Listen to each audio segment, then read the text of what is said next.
और इस वक्त की सबसे बड़ी खबर राहुल गांधी से जुड़ी हुई। मोदी सरनेम मानहानि केस में कांग्रेस नेता राहुल गांधी को बहुत बड़ा झटका लगा है। सूरत के सेशंस कोर्ट ने फैसले पर रोक लगाने की राहुल गांधी की अपील को खारिज कर दिया है। अब राहुल गांधी को राहत के लिए हाई कोर्ट का रुख करना होगा। कोर्ट ने अभी डिटेल ऑर्डर नहीं दिया है, शाम तक ये डिटेल ऑर्डर जारी कर दिया जाएगा।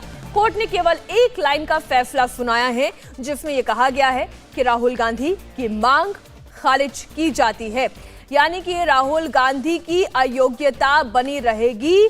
वो संसद नहीं जा पाएंगे, वो सांसद नहीं कहलाएंगे।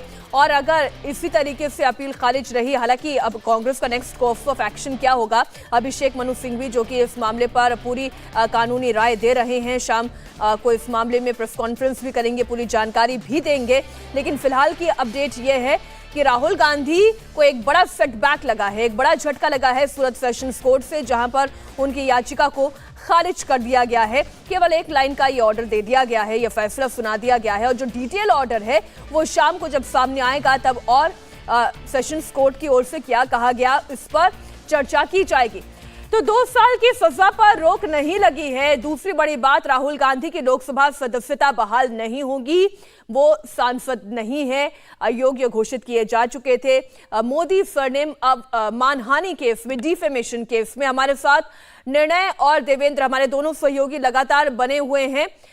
विजय लक्ष्मी भी हमारे साथ जुड़ी हुई हैं। विजय लक्ष्मी, सबसे पहले तो कांग्रेस का स्टैंड बताएं, उसके बाद अभी तक कांग्रेस की ओर से क्या प्रतिक्रिया आई है। विजय लक्ष्मी, अगर आप मुझे सुन पाई हो, कांग्रेस की ओर से क्या कहा गया है इस पूरे फैसले के बाद। जी देखिए मीनाक्षी, कांग्रेस ने कहा है, कांग्रेस की तरफ से जयराम रमेश का ट्वीट आया है जिसमें कहा गया है जो भी अवेलेबल ऑप्शंस हैं लॉ के, उनको कांग्रेस पार्टी अवेल करेगी। यानी कांग्रेस पार्टी हाई कोर्ट जाएगी, ज़रूरत पड़ी तो सुप्रीम कोर्ट जाएगी। और कांग्रेस पार्टी की तरफ से ये कहा गया है कि लीगल तौर पर इस लड़ाई को कांग्रेस पार्टी आगे तक लड़ती रहेगी।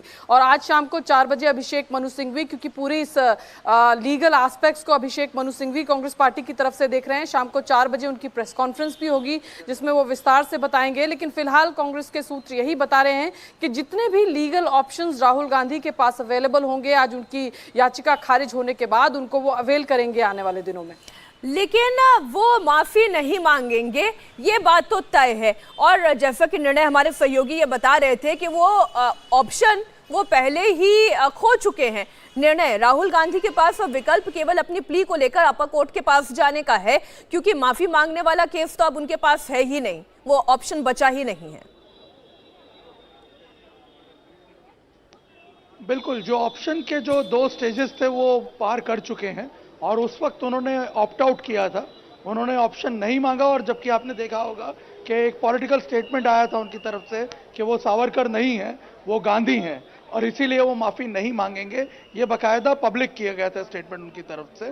और मैं आपको बता दूं कि अब जो आगे की लड़ाई है वो सिर्फ लॉ पॉइंट्स पे और जो कॉन्स्टिट्यूशनल एस्पेक्ट्स हैं इस मामले के, उसको लेकर के ही लड़ी जा सकती है। क्योंकि हाई कोर्ट में जब ये मामला जाएगा तो मीनाक्षी, मैं आपको बता दूं कि तमाम जो आर्गूमेंट्स होंगे वो लॉ पॉइंट्स पर ही होंगे, वो प्रेसिडेंसेस पर ही होंगे। और इसीलिए अब जो माफी मांगने का जो सवाल है या जो दूसरे एस्पेक्ट्स हैं उन पर अब चर्चा नहीं होगी, केस सिर्फ लॉ के मेरिट्स पर लड़ा जाएगा।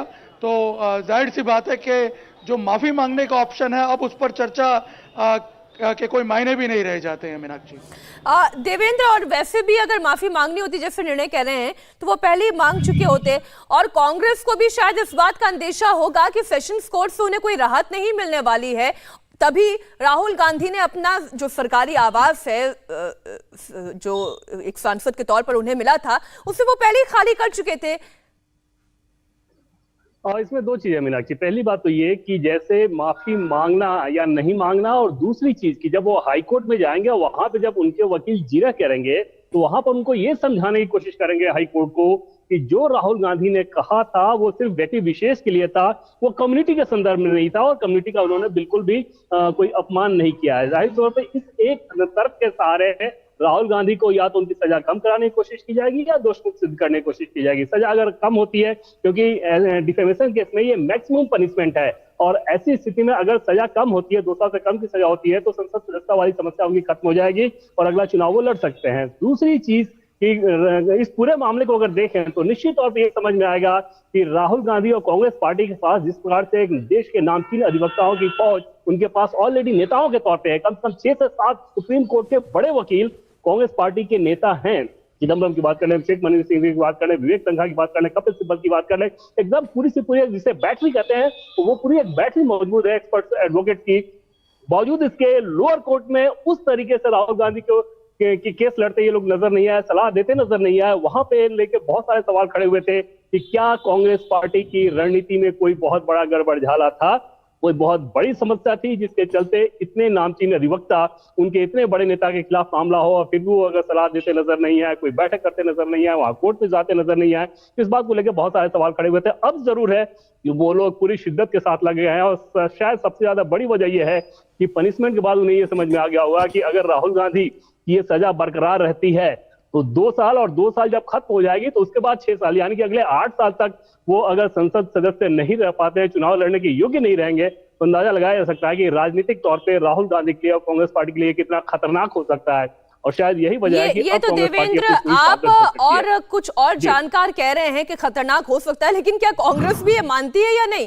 विजय लक्ष्मी, आपकी तो ऑफ रिकॉर्ड ऑन रिकॉर्ड जो भी कांग्रेस नेताओं से बात होती है, उन्हें क्या लगता है कि राहुल गांधी का संसद में बैठना या राहुल गांधी का संसद के बाहर कांग्रेस के लिए खड़े रहना, दोनों में से क्या ज्यादा मुफीद है? क्या कांग्रेस पार्टी के लिए ज्यादा ताकत इकट्ठी करता है? देखिए, कांग्रेस पार्टी बार बार लगातार कोशिश ये कर रही है कि ये जो पॉलिटिक्स है ये उनको टारगेट करने की कोशिश है, क्योंकि वो प्रधानमंत्री नरेंद्र मोदी के खिलाफ लगातार अपने सुर बुलंद करते रहते हैं। राहुल गांधी एकमात्र मुखर आवाज है विपक्ष की। तो कांग्रेस पार्टी का मानना है कि ये सारा जो है एक पॉलिटिकल विच हंट है अगेंस्ट उनके नेता के खिलाफ। तो ऐसे में एक नैरेटिव कांग्रेस पार्टी जरूर बिल्ड करने की कोशिश कर रही है इसके अराउंड, लेकिन राहुल गांधी डिस्क्वालीफाई अगर हो जाते हैं और आगे भी जाकर भी अगर चुनाव नहीं लड़ पाते हैं, क्योंकि पीपल्स रिप्रेजेंटेटिव एक्ट में 2 साल का अगर आपका डिस्क्वालिफिकेशन है तो आप 6 साल के लिए चुनाव नहीं लड़ सकते हैं और 2 साल की उनकी सजा है, तो कुल मिलाकर के 8 साल का वक्त वहां पर हो जाएगा। तो ऐसे में कांग्रेस पार्टी जरूर उनको ये एक धड़े को ये भी लगता है कि शायद राहुल गांधी को सिंपैथी जनता की गेन कर पाए कि एक व्यक्ति है उसको सरकार द्वारा या सत्तारूढ़ दल द्वारा जो है वो बहुत प्रताड़ित किया जा रहा है। लेकिन यहाँ पर क्योंकि कोर्ट है, न्यायिक प्रक्रिया है, ऐसे में वो नैरेटिव कितना असरदार साबित होगा ग्राउंड पर जाकर के ये कहना अभी बेहद मुश्किल होगा। लेकिन कांग्रेस के एक सेक्शन को जरूर लगता है कि ये सिंपैथी का नैरेटिव वो बिल्ड कर सकते हैं। लेकिन साथ ही कांग्रेस पार्टी बात ये भी कर रही है कि हम अपनी लड़ाई जो है हर कानूनी जो अवेलेबल होगा ऑप्शन, उसको हम कांग्रेस पार्टी जो है वो उसको अवेल करेगी, क्योंकि लंबी प्रक्रिया है ये। और अभी जिस तरह से आज अपील खारिज हुई है राहुल गांधी की, क्योंकि काफी समय कांग्रेस पार्टी ने अपील में जाने में भी लगाया, तो वहां पर भी सवाल उठ रहे थे, क्योंकि बैटरी ऑफ लॉयर्स है कांग्रेस पार्टी के पास। देश के नामचीन लॉयर्स की बात करें तो सारे नामचीन लॉयर्स कांग्रेस पार्टी में है, लेकिन उसके बावजूद भी बहुत समय लगा कांग्रेस पार्टी को अपील में जाने के लिए। लेकिन कांग्रेस के लीगल जो ल्यूमिनरीज हैं वो कहते हैं एक बार इसके लीगल ऑप्शंस पर चर्चा करें। एक जी विजय लक्ष्मी, देवेंद्र निर्णय हम इसके लीगल ऑप्शन पर चर्चा करें, लेकिन उससे पहले जो बात देवेंद्र अभी विजय लक्ष्मी ने कही, एक नैरेटिव की बात है, तो नैरेटिव एंटी गवर्नमेंट खड़े होने चाहिए थे, नैरेटिव जो है वो विषयों के आधारित होने चाहिए थे। लेकिन इस पूरे जो अगर हम कहें घटनाक्रम में ऐसा लग रहा है कि राहुल गांधी खुद एक केंद्र बन गए हैं चर्चा का, बजाय इसके कि वो मुद्दे जो उठाते वो चर्चा में शामिल किए जाते। और मीनाक्षी, अगर नैरेटिव की बात करें तो अभी तक जो दिख रहा है वो कांग्रेस पार्टी के ख्यालों में हो सकता है, उनके बयानों में हो सकता है, ग्राउंड पे नहीं दिख रहा है। और ये इस वजह से कहा जा सकता है और उसे इसी रूप में समझा जा सकता है कि राहुल गांधी की सजा के बाद देश भर में कांग्रेस पार्टी का जो प्रदर्शन हुआ था, उस पूरे प्रदर्शन को अगर आप विजुअल उठाकर देखें तो कोई भी प्रदर्शन आपको ऐसा नहीं दिखेगा जिसमें कोई मासिव भीड़ इकट्ठा हुई हो। 100 से 150 लोग मुश्किल दिखते थे। तो जाहिर तौर पे इसमें एक बड़ी समस्या है कि फिर कौन सा नैरेटिव सेट हो रहा है अगर आम जनता उस नैरेटिव से अपने आप को नहीं जोड़ पा रही है। दूसरी चीज कि इसमें किसी को भी ये बात समझ में आ जाएगी आसानी से कि आपको नरेंद्र मोदी को टारगेट करने के लिए सजा नहीं दी गई है, बल्कि आपको कम्युनिटी विशेष को टारगेट करने के लिए सजा दी गई है। और वहां पर जो कांग्रेस पार्टी का नैरेटिव है, बीजेपी के नैरेटिव के सामने इतना आसानी से चटक रंग नहीं ले पाएगा, क्योंकि बीजेपी के नेताओं को आपने देखा होगा कि पूरी ओबीसी की फौज उतर गई थी और बार बार ये कहा गया, देश भर में अलग अलग कॉन्फ्रेंस किए गए और बयान दिए गए कि किस प्रकार से राहुल गांधी ने ओबीसी कम्युनिटी का अपमान किया है। लेकिन देवेंद्र, राहुल गांधी के पक्ष में उनके कांग्रेस शासित प्रदेश के 2 ओबीसी मुख्यमंत्री भी खड़े हो गए और उन्होंने कहा कि ये कैसे संभव हो सकता है, जिस पार्टी से 2 मुख्यमंत्री ओबीसी समाज से आते हैं, निर्णय इस पर आप जवाब दीजिएगा, वो पार्टी का नेता ओबीसी विरोधी कैसे हो सकता है?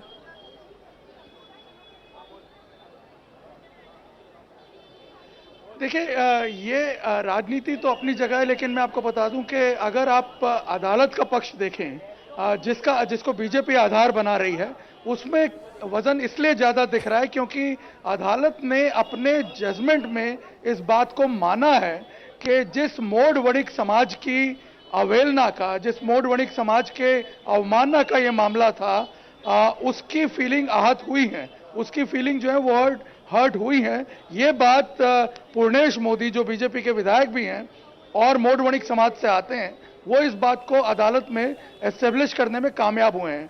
रही बात राहुल गांधी के विक्टिमाइजेशन की, इस पूरे मामले के आधार पर आपने देखा, भले ही ओबीसी मुख्यमंत्री खड़े हो गए हों या पूरी कांग्रेस की फौज खड़ी हो गई हो, बाद में कहीं ना कहीं उस वक्त उन्हें लग रहा था, उस पर्टिकुलर पीरियड की अगर हम बात करें, जब ये जजमेंट आया था मार्च के महीने में, आपने देखा होगा जिस प्रकार से संसद में माहौल बना हुआ था, जिस प्रकार से अदानी के मुद्दे को लेकर के राहुल गांधी हावी होने की कोशिश कर रहे थे, यूके में जो घटनाक्रम हुआ उसको लेकर के अपने विक्टिमाइजेशन की एक दुहाई देकर के वो जनता के सामने गए थे। तो कांग्रेस को ये लग रहा था कि इन सारे मुद्दों के साथ अगर ये मुद्दा भी जोड़ दिया जाए तो विक्टिमाइजेशन का जो कार्ड है वो अपने कल्मिनेशन पे ले जाया जा सकता है।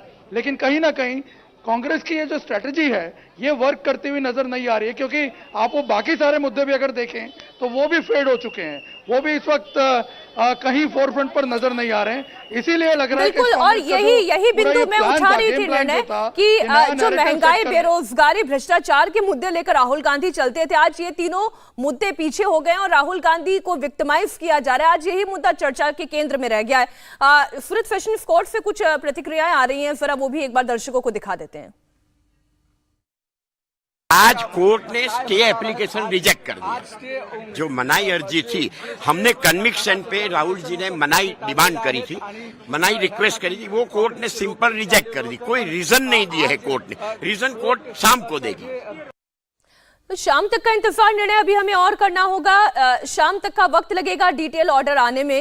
इससे जुड़ी हुई क्या कोई और जानकारी जो कोर्ट के हवाले से आपको मिल पाई हो या वकीलों के हवाले से आपको मिल पाई हो? देखिए, हमारी जो बात हो पाई है कुछ वकीलों से, उसके आधार पर बताया गया कि अभी कोई डिटेल्ड ऑर्डर तो नहीं आया, मतलब जो ऑब्जर्वेशंस हैं जज के वो शाम को ही पता चल पाएंगे। लेकिन जो आर्गुमेंट्स हुई थी 13 अप्रैल को इस मामले में, उसमें जिस प्रकार से पूर्णेश मोदी के वकील की तरफ से, कंप्लेनेंट के और सरकार के वकील की तरफ से जो आर्गुमेंट किए गए थे, राहुल गांधी के सांसद होने का जो हवाला दिया गया था और बताया गया था कि एक सांसद यदि इस प्रकार के प्रेसिडेंट सेट करेगा तो जनता में क्या मैसेज जाएगा, और यही जजमेंट का भी आधार था लोकल कोर्ट के। तो उन्हें यह लगता है कि शायद इस आर्गुमेंट को जज ने इस पर तवज्जो देते हुए ही ये जो अर्जी है उसको खारिज किया है। शायद इस वजह से इस मामले की गंभीरता को उन्होंने समझते हुए ही ये फैसला दिया है। लेकिन जब तक जज के आर्गुमेंट, ऑब्जर्वेशंस नहीं आ जाते हैं, तब तक कुछ भी कॉन्क्रीट तौर पर कह पाना जरा मुश्किल होगा। मीनाक्षी, इंडिया टीवी हर वक्त हर जगह डाउनलोड करने के लिए सर्च करें India TV news Google play store या ऐप स्टोर पर।